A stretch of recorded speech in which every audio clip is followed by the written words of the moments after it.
Hello. So the Victorian government has announced some more proposed changes to rental legislation here in Victoria, so I'm going to talk about that. But first, come along to this tonight if you want. Everyone's welcome. It's at 6 p.m. tonight, 83 Sydney Road, Brunswick. It'll be fun. There'll be drinks and stuff. Also, tomorrow we're doing another housing forum at 4 p.m. at Littlefoot Bar, which will be really fun as well. So come along to that. Anyway, so the government's made another announcement, big fines and tougher rules and whatever, which is great, but at the moment it's just an announcement, and I'll get into some of the details. So one of the changes is they're going to make it actually illegal to list properties that don't meet the minimum rental standards. Currently, at the moment, you can list a property that doesn't meet the minimum rental standards, and that's perfectly legal. It's only illegal when a renter actually moves into the property, which means then the renter will have to, go to VCAT and do all that kind of stuff.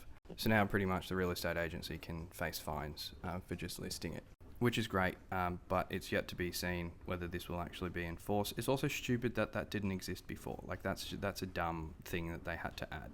But yeah, so pretty much we'll wait and see if anyone gets fined. I doubt it, but I am secretly quite a bit hopeful.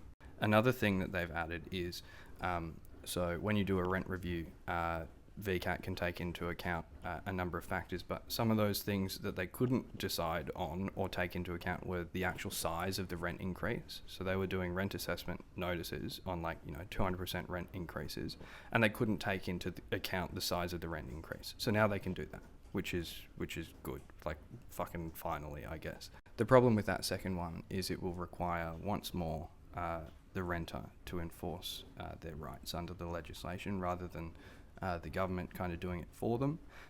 It's gonna, you're gonna have to take your landlord to court pretty much, which is already a problem because of the power imbalance and all of that jazz. But at least they can consider this now, I guess. One way to tell if the proposed amendments are actually good is if the REIV kind of hates it, and they're saying that these changes will put more pressure on landlords to maintain their existing properties, and that's counterproductive.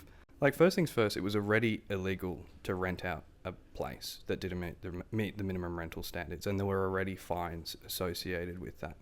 Now they've just made it illegal to advertise it. So that's the only change. There's no actual change to the outcome or anything. It's just like you can't advertise that you're going to do something illegal, and they're saying this is counterproductive, which is ridiculous. Also, Jacinda Allen has announced that stricter penalties will occur for not complying, and blah, blah, blah, blah, blah.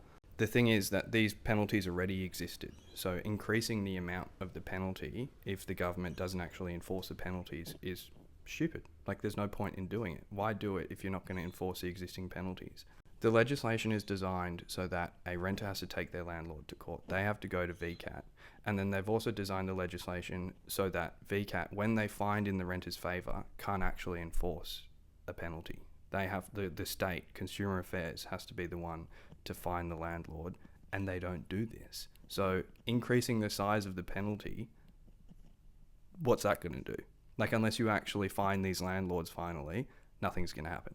It was summed up pretty well by Joel Dignam from Better Renting, who said, "But that being said, we call on the Minister to be more ambitious here and look to implement rent stabilisation like the ACT has. And also, all the pressure is on the renters to put in the effort to oppose these excessive rent increases, so that needs to be turned around." He says a simple shift of onus from renter to landlord would help moderate rent increases, and that's true. Like, the power imbalance requires renters to do everything, and they can't. Like, that's how we've designed the system. So shifting the onus would kind of solve a lot of things, but that's not going to happen. So unless that happens. Also, this avocado is really stinky. Love you.